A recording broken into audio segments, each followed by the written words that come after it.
Texas Football Talk. I'm your host, Jeremy Lockby, once again joined by my brother Clint. In this episode, talking the defensive line for the 2022 season. How you doing, brother?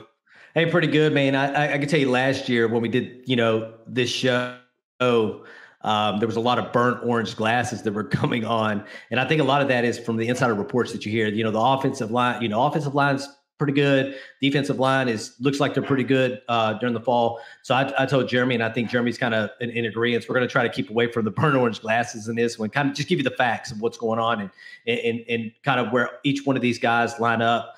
I know we're going to save Jack and I think really the Jack and the Buck for a different show, and then we'll hit linebackers in a different show after that. So this is definitely strictly going to be really your ones and threes, kind of going through those guys, who's returning, which all your guys returning really outside of two transfers, and then who's been some early enrollees and who your freshmen are that are coming in during the summer.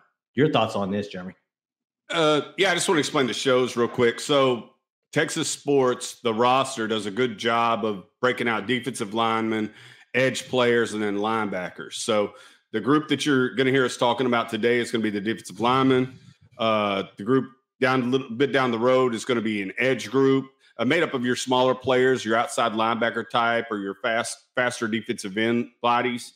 And then, of course, the linebackers, because this defense – as a 2-4-5 or a 3-3-5 has guys moving all over the place. So I kind of wanted to break it down in defensive line, edge, and linebackers. So like Clint said, predominantly the guys in the middle of the field, the ones and the threes, nose tackles, and the three techniques are the guys we're going to be talking about today. But there might be a defensive end in there, like an Alfred Collins who played outside last year, who doesn't really play the one and the three under this system, or he didn't last year. I'd like to see him go there this year. So that's how we broke it up.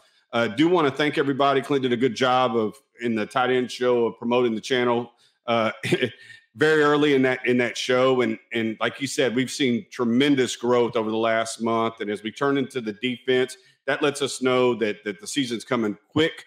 And without further ado, let's get to it. But please like, subscribe, join the inner circle if you have a chance. We really appreciate your viewership and hanging out with us. Yeah, I just want to kind of run through a couple of the departures here. Departures been Myron Warren and Jordan Thomas to the transfer portal, and then you had obviously our super. I was asking Jeremy how many years do these guys that are coming back? How many years have they been there combined? And I think we got to like 15, and it probably could have continued on and on and on. But you're talking about Keandre Coburn, Moro Jomo, Tavondre Sweat, Alfred Collins, Vernon Broughton, and then Byron Murphy, true sophomore, and then your newcomers. Would be, Dre Bledsoe, early enrollee, as well as Aaron Bryant, also an early enrollee, and then someone that came in the summertime would be Christopher Ross. We can all talk about it, man, but it really comes down to how bad this defense struggled, giving up 5.2 yards per carry, over 200 yards per rush, and that really starts with your front line guys, man. And me and you were kind of talking about it before we started the show, and you brought up Baylor, where you've seen him, hitting a hole, getting in between, the line there. But what I seen was really a lot of, when you're talking about rush, it's really coming out the back door, going out the front door. And I think that you have the guys to be able to stop the run up front. It's what happens to the spillage when it gets outside. And I think, it's filling the gaps of the linebackers or setting that edge from your Buck or your Jack. But really, that's what I saw. I know we're going to probably beat them up a little bit in the show, but I definitely wanted to hit that.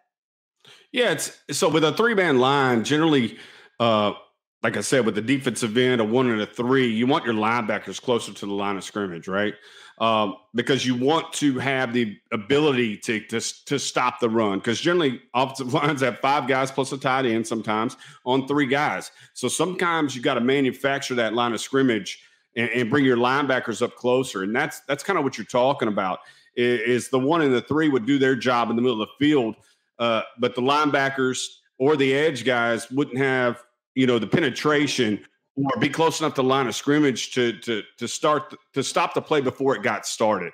But where I got frustrated sometimes was with this particular group was the gashing plays up the middle, like quarterback sneaks that are designed to get 1 yard and they get 7.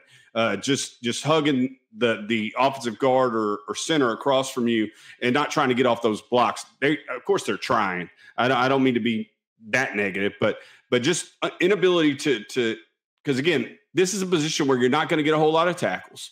You're not going to get a whole lot of sacks, but their inability to put pressure on the passer from up the middle with the havoc rate, the pressure rates that PFF described, the havoc rate of 10%, pressure rate of 20%. Every time the quarterback dropped back, he had ample time to throw. Less than, right at that 20 sack, threshold last year. And that includes everyone, not just this group, but the edges and the linebackers weren't productive enough as far as negative plays, tackles for loss, and sacks. So that's got to improve. But your thoughts on the defense last year and what you expect coming this year? Really, I think you're talking about that pressure rate. And if you go back and look at it, and I'm just going to tell you between it looks like between Ojimo, you're talking about 29 tackles, 3 tackles for loss, and then a pass defended in 12 games. And then you're going to Collins, who had 24 tackles, 5 tackles for loss, and then 2 sacks. I think the real number here is, and I actually went back and looked at Pro Football Focus. I think Coburn had around 389 attempts. That's how many snaps he had versus a Byron Murphy, who people know that watch our show know what we think about Byron Murphy, who had about 100 less snaps last year. Had both of them equal 15 tackles, which is, like Jeremy said before the show, and it is what it is. If you play 12 games like Coburn did, you expect to fall into a tackle at some particular point. So to come out of 12 games and only have 15 tackles, I don't know if it's an effort thing or just understanding a new defense and understanding alignment.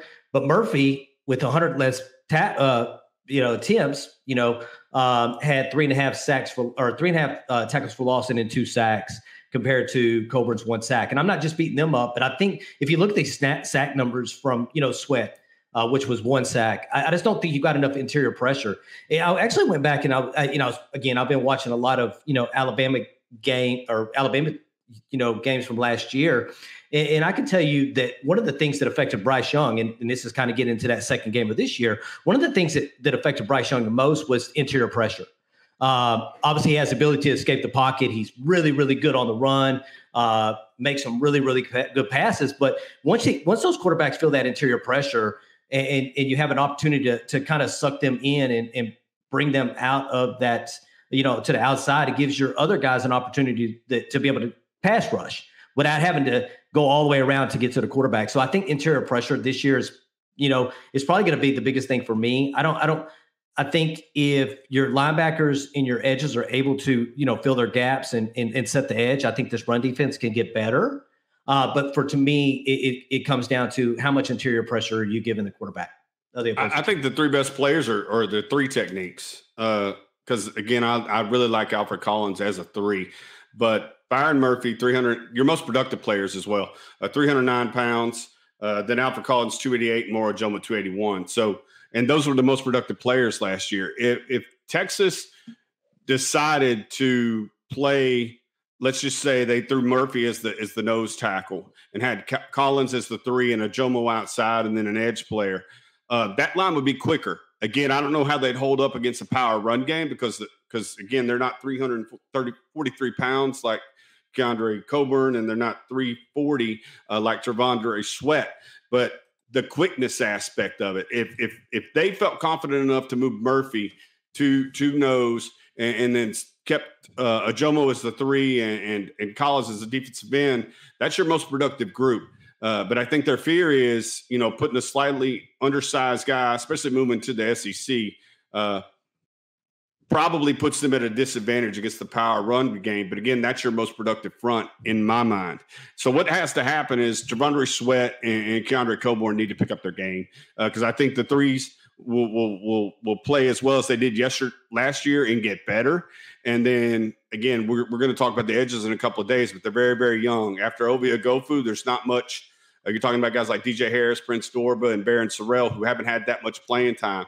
Guy that I picked to be my breakout player of the year, Barron Sorrell, has very limited play and very limited statistics from last year, but he's a guy that's coming on. But that's why this group has to be so good because that group is inexperienced.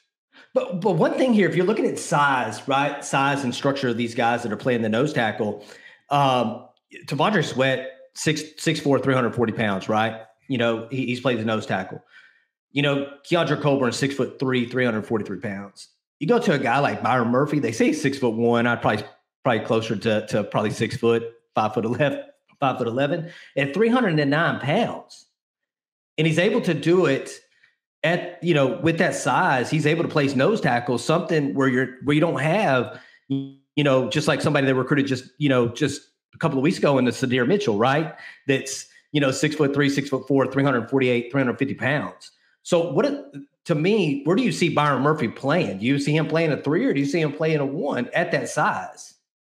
I think he's most effective as a 1, an Aaron Donald / the kid that played at Houston, a little undersized 1 that could get off the ball in gaps. I see him lining up over the center, but then you move him pre-snap. Yeah, like you take advantage of whatever side is weaker. I think he's going to be effective in either spot. It just depends on what you're looking for. Again, down distance would kind of tell you, hey, if it's 3rd and 1 or 3rd and 2, I kind of want one of my bigger guys in there clogging it up, and then I use him to try to shoot the gap and stop the run. But there's guys out there. There's a model out there that says I could put a guy like him at the nose tackle. Again, he's not Aaron Donald. Nobody is. He's not Ed Oliver at this point, but another guy that was undersized that played in that interior and used quickness and that type, get off the ball to beat folks, because Lord knows he's powerful. He's probably one of the strong guys on the team. Definitely, probably pound for pound, is the strongest guy on the team. So I think his best fit is the 3 if one of those ones is productive. But if not, then I slide him over to the 1. I let Alfred Collins play the 3, and I leave Ojomo outside, or vice versa. Let's talk about contract years, because I think it's important, right? When you got a bunch of returning starters coming back, most of these guys have an opportunity to be called in NFL draft if it works itself out. You got a Keandre Coburn, T'Vondre Sweat, Moro Ojomo. These guys, even Alfred Collins, right, who would be a true, if I'm not mistaken, I think he's a true junior, right? If I'm not mistaken, 3rd year in the program. That's correct. They all have an opportunity to play themselves into being drafted in NFL. Because they have ideal NFL size. 100% they do. And I'm sure, like I said, most of these guys were Under Armour All-Americans or 5-stars. Keandre Coburn played in an all-star game. Alfred Collins played in an all-star game. T. Sweat came from Huntsville, so he was a little probably under-recruited, played against smaller schools, but 6'4", 340. So the size is there. The combine numbers are probably there. It's just production, and depending upon what an NFL team. But you're absolutely right. Do you think it's obviously we talked about this too. It's changing defensive coordinators, 3 times over the last 3 years. Do you think that has to do with development and scheme versus currently where they're at? And do you think they've been playing out of position over the last couple of years? Possibly. I don't think it affects the Sweats and the Coburns as much, because they've always played the nose tackle position. A guy like Alfred Collins, played 3 his freshman year and was highly productive. Last year, they slide him outside to defensive end. He's not nearly as productive. The numbers show it. I don't know if his position change or what they asked him to do was different. He didn't feel comfortable with it. That's why I've always said he probably needed to slide back inside, but maybe he learned the system a little bit better. Maybe they asked him to do different things this year to take advantage of his skill set. It's never easy. It's never good in any system to go from what was a 4-down line to a 3-4, and then sometimes you're 2-down lineman. But that's what Pete Kwiatkowski asked you to do. When Chris Ash took it over from Todd Orlando, the Keandre Coburn's played for all 3 of them. T'Vondre Sweat may have played for all 3 of them. Moro Ojomo, I'm pretty sure, has played for all 3 of them. So they've been asked every year to do probably different things, but line up in the same position. But a guy like Alfred Collins, like I said, just comes to mind because he was so productive interior his freshman year, then moved outside, and the numbers show that he wasn't as effective. So yeah, definitely plays a factor in it, 100%. Yeah, I can tell you, Bo Davis is probably one of the best defensive line developers, NFL, Alabama, Louisiana, LSU tried to steal them away. Sounds like in the offseason this year, and the Texas had to obviously give him a raise. And we all know that Bo Davis's passion is there. If you had an opportunity to see a video that came out after a football game, so his love for the game, his passion is there. He wants to make sure these guys are playing their best each and every week. I guess my last question for you is what do you want to see from this defensive line as they move forward through this season? I was just thinking this is the most important position or most important position group for the 2022 season, without a doubt, because the offensive line has, like you said, they have some buffer, right? If they're average, then this offense could probably still score 40 points. This defensive line is so important because what I need to see from them is that pressure rate go up. I need to see it at about 40%. I need that quarterback to worry about where pressure is going to come from, especially in the interior. Again, speed off the edge is one thing, but I need to push the pocket back. I need him to have to roll left and roll right to have a clear passing lane to get the ball out. Again, it helps the back end so much better when it's off schedule and the quarterback doesn't have time to set his feet and make a good throw. I need to see that 5.2 yards per carry average around 4.5. I just need to see that third down conversion rate go down from damn near 50%. This is the most important position group for the success of the 2022 season in my mind. Because like I said, it could be the offensive line, but they have a buffer. This group can affect, like I said, the linebackers if they let the linebackers do their job and in the run game, if they're able to put interior pressure on the quarterback in the pass game and allow the secondary to have a little extra time. Games are won in the trenches, and no more is that more important than this 2022 Texas Longhorns season. And again, it's because of the experience. You keep saying, "Hey, we got this many games logged," but it's about dang time that shows to fruition and these statistics come up and the production comes up. Because like you said, they have the potential to get drafted. They have the bodies to play in the NFL. Will the production match what they're supposed to be? Can Bo Davis get the most out of these guys this year? Well, this was definitely a burnt orange glasses off topic today. And I think it's because over the last couple of years, I think, again, you start feeding into the hype of what your defensive line. I think there's experience here. I think there's talent here. I really do. But I think until you see it come to fruition on the football field each and every week and be consistent, I think it's hard to say, okay, they're going to be able to only give up 4 yards per carry rush. They're going to get interior pressure. And I think this is one of those position groups, along with some other on the defensive side of the ball, until they prove it, you see it, it's hard to kind of feed into what we've done year after year after year. And that is, well, out of camp, it sounds like they're doing really, really good. But again, it's against the offensive line that was probably less than average last year, I think, which really hyped them up more than what they needed to be hyped up. And they're tweaking things, right? You talk about, DeMarvion sliding down to put pressure off the edge. This is the second year of their season. Like you said, burn orange glasses off, but I hope folks listen to the 18-20 mark of this show to understand exactly that there's potential in this group, that they can, get to that level that we think that they should be, but it's going to take help from the rest of the defense. Linebackers are going to have to spiel, like you said. Edges are going to have to set the edge to push them back inside. Cause like you said, most of the time last year, the interior was doing their job against the run. There was a couple of games where they just didn't have it, and we got gashed up the middle. But for the most part, that 5.2 came on the edges, and these guys were doing their job. I just need them to push that pocket in the pass game and be more productive than 15 tackles in 12 games. But the potential's there. The athletes are there. Second year in the system, probably going to do different things based upon last year's performance to try to put these guys in the best position to show out in this 2022 season. So I don't want to be all negative as part of a season preview, because there is potential there to get better. Yeah, I don't think it was all negative. I think it's just the totality of the situation and what you dealt with last year, and you can only go off. Got to tell the truth. Tell the truth of what you've seen last year versus what you expect to see this year. That's kind of where we're at. Well, I hope you enjoyed this position preview. Like Jeremy said, this is probably going to be the most important one. Again, hit that like button. If you'd like to comment, please comment your thoughts on the defensive line as well in the comments, and then hit that subscribe button. We appreciate you listening as always. You can find us on Facebook at Texas Football Talk, on Instagram at Texas Football Talk, and on Twitter at TX Football Talk. We appreciate you listening as always, and hook 'em. Hook 'em.